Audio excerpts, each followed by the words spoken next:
Hi everyone, this is our channel, Meet the Real Story. Please like, share and subscribe. Hi, I'm Gamila. Have you ever experienced a life problem? I know everyone has their own problems, but imagine you had to hide something all your life. Do you know what it feels like? If not, let me tell you. My name is Gamila. It means beautiful in Arabic, and I really am beautiful, or so I've been told. But I have a problem. I always wear a glove on my left hand anywhere I go because I'm too embarrassed to show it to anyone. This has become my life problem. You see, I've had 7 fingers on my left hand since birth. My family couldn't afford a surgery to remove these extra 2 fingers. It would have cost a lot of money, and I would have had to travel abroad because we didn't have clever doctors or good hospitals in my area. So I've been wearing a glove on my left hand since I was young as a temporary solution for this problem. People always ask me about the glove, but I never answer. I just say that my fingers get cold. You would see me in the summer wearing a short, sleeveless blouse and a glove on my left hand. There were a lot of things I had to give up because of my hand. Once, I wanted to play gymnastics. My mom was okay with it, so I went to many places to train, but they all refused to accept me because of my 7 fingered hand, which they considered to be a problem. At school, my classmates would laugh and ridicule me a lot, so I never had a lot of friends, just a few. I got into the college of my dreams. I thought that people might stop this bullying, so I considered taking off the glove. But I was afraid, because I was going to join a new society, so I didn't. I went with the glove instead. I was surprised at the amount of bullying at college, more than I had ever seen. It was a good thing that I decided to wear my glove. There were a lot of bullies there. Then, something happened. It became a turning point in my life. One time, while I was standing and speaking with my friends, one of them suddenly pulled off my glove. This glove was old and wasn't very tight on my hand. I had been intending to buy a new one after school, but they all discovered my secret. Some were astonished, while others started making fun of me and bullying me. I stopped going to university for a whole week. People blamed me for something that wasn't my fault, but that was the story of my life. If I hid away now, I'd be in this mess forever. So I decided never to wear that glove again. I decided to face my fears. I am beautiful enough to live a good life. I decided to ignore all the bullies and take care of myself. I went to my college. I didn't care about people's opinions. I focused on my studies, had great success, and proved to myself and to others that I was not disabled. The disabled can't think or succeed. Later, when I was attending a lecture by a famous doctor, he noticed my hand and offered to operate on it and make it look normal. This surgery would be the first of its kind in my country, and I accepted. When I saw my hand after the surgery, I couldn't believe myself. Bullying can ruin people's lives, but as they say, no one can make you feel inferior without your consent.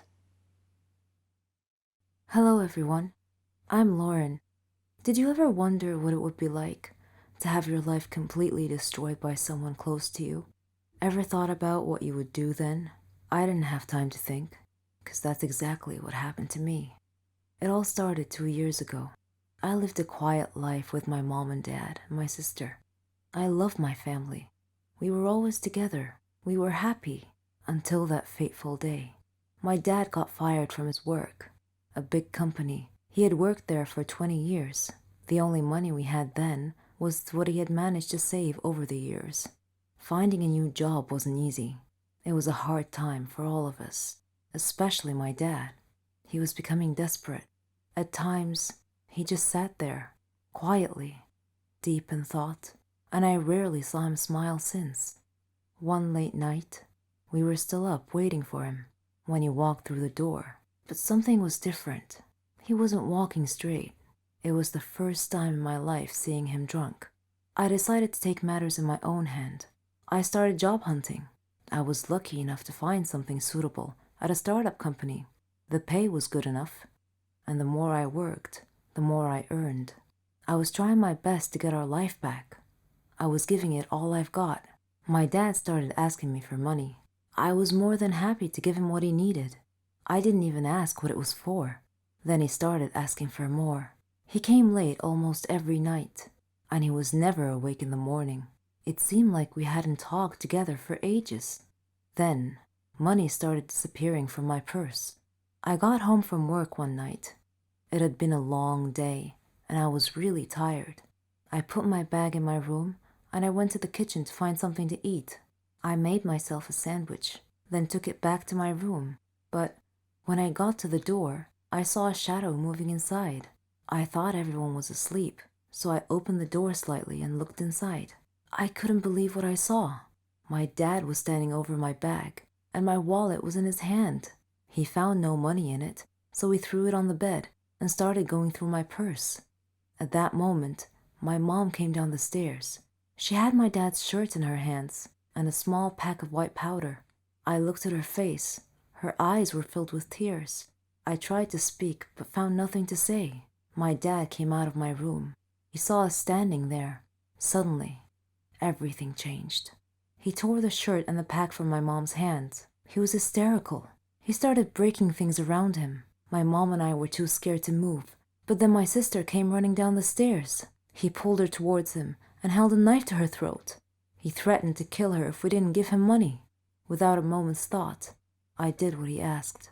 Things only got worse. Nothing was ever enough.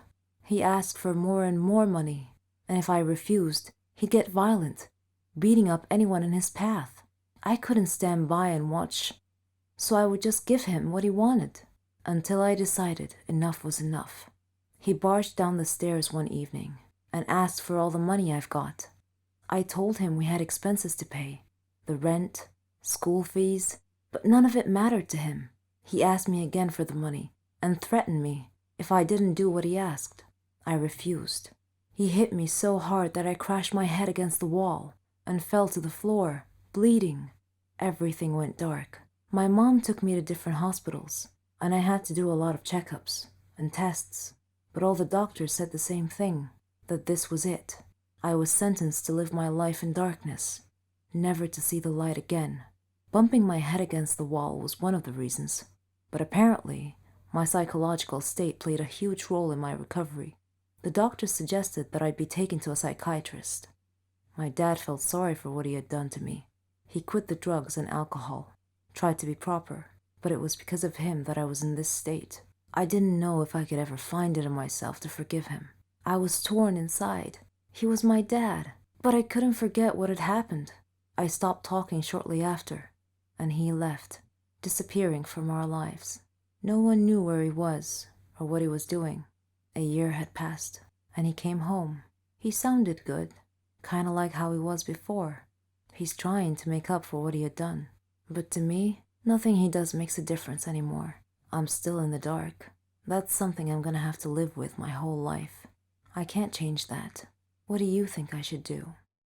Before this summer, I had zero experience with dating apps. Tinder wasn't even released until 2 years after my long-term relationship ended. During 7 years of my relationship, I had played around with my friends' apps, but never swiped left or right. Finding myself suddenly single at the beginning of the summer and in desperate need of distraction, I dove headfirst into the pool of online dating. I started with Tinder because my town is too small for anything else, and my cold dead heart wanted casual dates and nothing serious. And that's the whole purpose of Tinder. Tinder met most of my expectations. I went on a handful of dates, met some cool guys, and some not so cool guys. I even hung out with a few truly interesting people, like a radio DJ who runs a wedding business on the side. What I did not expect from Tinder, however, was how most of these interactions started to make me feel good about myself. I mean really good about myself. Like every woman in the world, I have never been happy with my body. At a size 10, I am labeled plus size, and I've worn glasses on and off throughout my whole life. When I'm out with my girlfriends, I'm never the girl who is hit on, flirted with, or even picked up. Ever since I hit puberty and became aware of attractive versus unattractive, I've thought of myself as filling the role of the fat friend who just sits back and smiles. Obviously, I've had boyfriends, but they've always been my friends first. So when they said you're gorgeous, what I heard was, I found you gorgeous only after getting to know you. I didn't immediately think you were pretty. I know that having someone attracted to your personality is way more important than thinking you're cute. But I wouldn't hate having just one guy who doesn't know me at all tell me that I'm attractive. Friends, family, and boyfriends, I don't believe. But a total stranger, that person I might actually listen to. This brings us back to Tinder. One of my first nights using the app, a friend and I sat on my back deck and decided who to swipe left and right on. With each it's a match, we laughed and looked into the guy's profile a bit more. After the third match, I said, "These guys are just judging me on my appearance, right?" And my friend nodded. "So they're only swiping because they think I'm cute? Or are they just swiping on every girl?" We concluded that obviously some of the guys were swiping right on every girl, but the chances of every single guy doing that were slim. We swiped some more. When I started matching with guys who were classically good looking, well, I won't lie, that felt really good. A hot guy actually thinks that I'm attractive? What? No. How could that be? Then the messages started. Some guys went right in with, "You're really pretty." Others went in for a conversation first before giving out compliments here and there. I know that this is how people operate on Tinder, but keep in mind that I'm not used to anything. It wasn't until I started meeting with these guys that I wondered, can Tinder actually boost my self-esteem? Two guys asked how someone as pretty as me was still single. I went on a date with one guy who told me in Spanish that I was beautiful. Another guy who I'd met up with a few times asked me, "Are you looking for something serious?" I laughed like a loon in response. It wasn't the question that surprised me. It was the fact that I was coming from an incredibly attractive, incredibly fit guy. Because yes, I'm being shallow and only swiping right on guys who I find physically attractive. When I was done laughing, I said something awkward like, "Oh, maybe? I mean, I'm not against it." My mind, however, was saying, "Are you serious? Have you seen yourself? Have you seen me?" I was in fact not attractive, but I simply knew how to dress well. I retreated into my unhealthy shell. Soon after that guy, I hung out with a sweet, nerdy medical student who was in town on a vacation. We got along well. The next day, as we met up again, he seemed shocked that I was on a second date. He kept repeating, "You're just so beautiful. I never get to do things like this." I don't know how to respond to compliments. And the medical boy shook his head. He said, "Don't do that. Don't body shame yourself. You're so attractive. Have you seen yourself? You're gorgeous." Something about that guy made my typical self-hate thoughts start to lose hold. Again, I know that this is the type of stuff people say on Tinder, but let's be honest, why put in the extra effort? Unless it's true. Somewhere between the casual Tinder chats, the handful of dates, my mind circled a new thought. Am I attractive? I stared at myself in my full-length mirror. I tried to see what these guys saw. Guys who did not know me at all. Guys who are not being swayed by my personality. And guys who have no reason to compliment me because I'm not looking for another relationship anytime soon. Suddenly I started to see it. Where I used to see unsightly lumps and a stomach I sucked in before turning off the lights, now I see a healthy, curvy, and dare I say it, slender body. Friends, family, and boyfriends have always told me that I'm attractive, but it wasn't until these strangers started repeating it over and over that I actually started to hear it. So which is boosting my self-esteem? Tinder or just plain dating? Or are they working in with one another because without Tinder, I probably wouldn't be dating at all? Romantically, I tend not to put myself out there. I typically wouldn't approach a guy and try flirting with him, for fear of rejection, of course. With Tinder, however, just matching with someone seems to lessen the fear of rejection. Whether you matched with them because they're genuinely interested, or you matched because they're saying yes to everyone, Seeing that it's a match message eases a tiny bit of the tension that goes into dating. Whether it's thanks to Tinder or not, in the past few months I've discovered newfound confidence. When someone compliments me, I say thank you instead of responding with a self-hatred joke. When I meet a date for the first time, I work at being my usual chatty, sarcastic self rather than being shy and quiet.